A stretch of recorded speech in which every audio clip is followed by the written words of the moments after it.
The child tax credit, which actually went into effect this week, is one of the most popular initiatives passed so far by the Biden administration. And voters are in favor of increasing the child tax credit. It increased from roughly around $2,000, $2,500 to $3,000 to $3,600 under this new plan. A majority of voters is in favor of making it fully refundable, the child tax credit, which means that if you overpaid on taxes, the IRS would send you money back to the amount of the child tax credit. Above and beyond, voters are largely in line with support for the policy, the amount that is being given out. They do believe that for single parents, the appropriate amount or the median voter is at about $75,000, which is where the policy has it. And for married couples with a child, it's at around $100,000.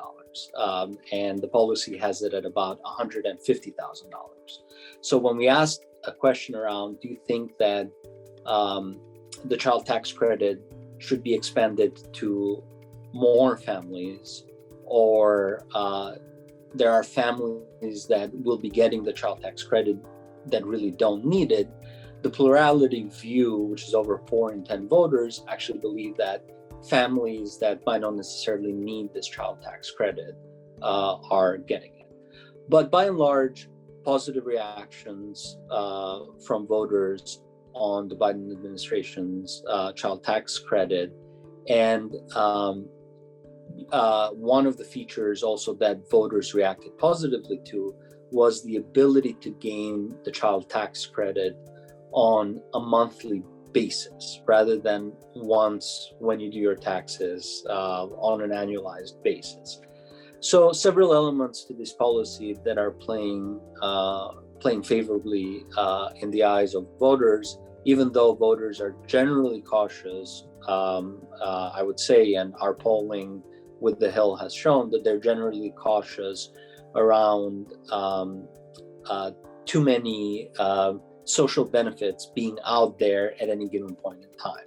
And they do believe that the current structure of social benefits that came out of the American Recovery Act that went into action in March and was passed at the beginning of the Biden administration, some of these credits disincentivize laborers from going out and seeking employment again or re-entering the labor pool.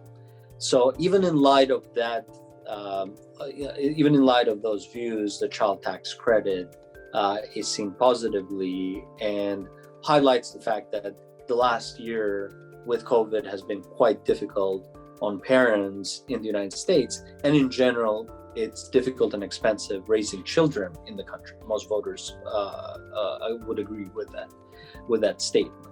So this is playing out quite well for the Biden administration, and is one of those policies that you're likely to be hearing about as we enter into 2022 and the midterm elections.